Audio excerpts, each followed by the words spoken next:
اسحاق ڈار کے زمانے میں بڑی کامیابی سے انہوں نے ایک اسٹریٹجی اپنائی تھی کہ یہ جو آئل کی جو آپ کا پیمنٹ ڈیو ہے اس کو آپ ڈیفر کر دیں کچھ عرصے کے لیے، تو ہم اپنی اکانومی میں کچھ جو ہے اسٹیمولس انجیکٹ کر کے اس کو بہتر کر سکیں.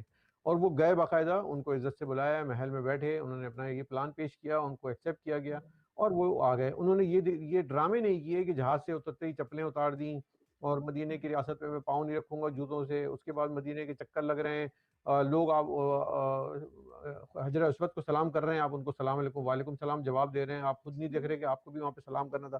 اور یہ کہ آپ وہاں قالین پہ بیٹھ کے افطاریاں کر رہے ہیں، کچھ کو مل رہی ہے کسی کو نہیں مل رہی ہے. آپ نے جو ایک اسٹیٹ ڈیکورم ہے اس کی بھی دھجیاں بکھیری، کیونکہ آپ خود گھٹیا انسان ہیں.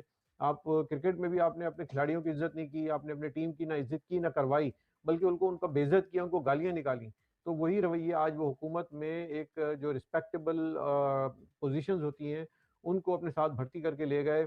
اب ظاہر ہے کہ جنہوں نے گناہ کیے بخشوانے بھی وہی جائیں گے، تو وہ تو خیر صحیح کیا انہوں نے، لیکن آپ یہ دیکھیں کہ وہ کس لیول پہ جا کے گرے ہیں کہ آج ہمیں افسوس ہوتا ہے کہ اگر کہ دنیا میں کہ دکھایا جائے کہ ایک اسٹیٹ ٹور جو ہے، ڈیلیگیشن جو ہے، اس کا کیا حشر ہوا ہے سعودی عرب میں.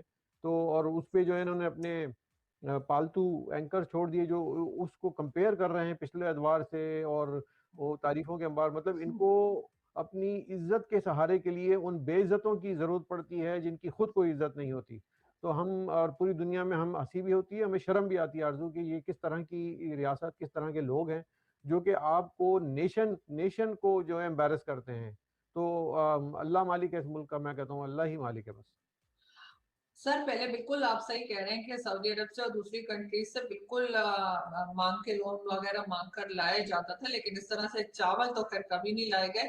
اور یہ جیسے ان کے جو یوتھیاز ہیں وہ ٹویٹر پہ تصویریں لگا رہے ہیں عمران خان صاحب کے عمرے کے ٹائم کی، اور کہہ رہے ہیں کہ یہ دیکھو جی کتنا سادہ بندہ ہے. اگر کوئی دوسرا ہوتا، ان کا مطلب تھا وہی نواز شریف وغیرہ، تو انہوں نے لاکھوں کی ٹائی اور گھڑی لگائی ہوتی، تو ان کو یہ نہیں پتا کہ عمرہ حج کرتے وقت جو ہے وہ احرام ہی پہنا جاتا ہے، کوئی جی سوٹ میں اور ٹائی لگا کے نہیں ہوتا حج.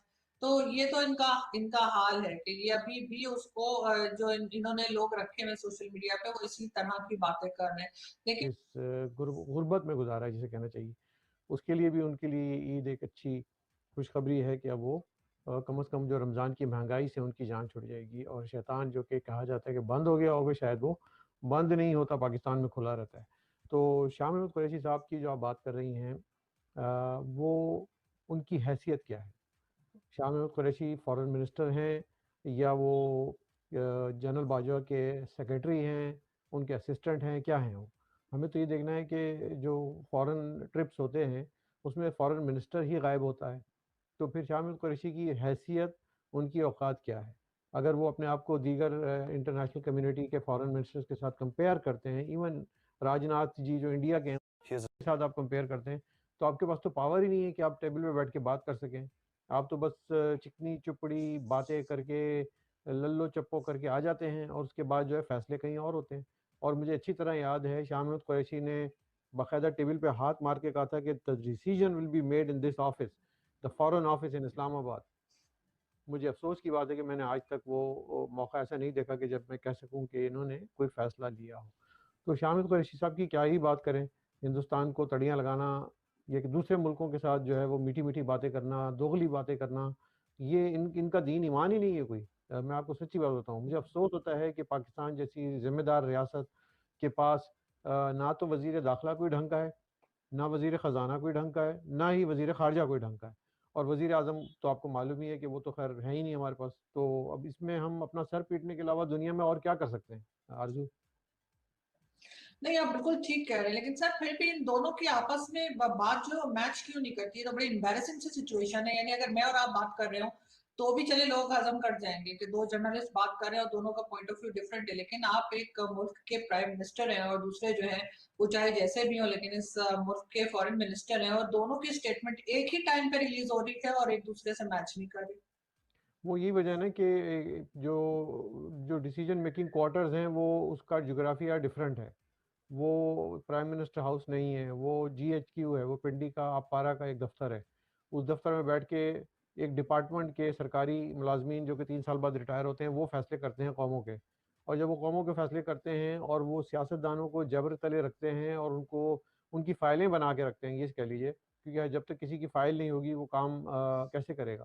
تو ہر ایک کی فائل بنی ہوئی ہے، اور جب فائل ہوتی ہے تو پھر ظاہر ہے ان کو اپنے لفظ ہی لینے ہوتے پڑتے ہیں، وہ بات نہیں کر سکتے ہیں، وہ اپنی بات منوا نہیں سکتے ہیں، ان کی اپنی کوئی سے نہیں ہوتی ہے۔ تو یہ جو صورتحال ہے یہ انفارچونیٹ ہے کہ جب آپ نے ایک سلیکٹڈ گورنمنٹ کو انسٹال کیا تھا تو اس وقت یہ طے کر لیا گیا تھا کہ کون وزیر خارجہ ہوگا، کون وزیر خزانہ ہوگا، پھر وہ بعد میں تبدیل کرتے رہے، اور وزیر داخلہ ہوگا اس کے لیے وزیر شیخ رشید ان کو مل گئے، ان کی باری آئی تو ان کو لگا دیا۔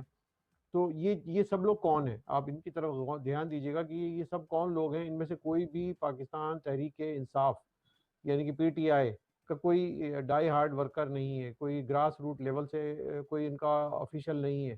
تو یہ وہ لوگ جو کہ تحریک کے پیچھے لگے تھے اور انصاف ملے گا، تبدیلی آئے گی، مدینہ کی ریاست آئے گی، وہ تو اس میں کہیں بھی نہیں ہے۔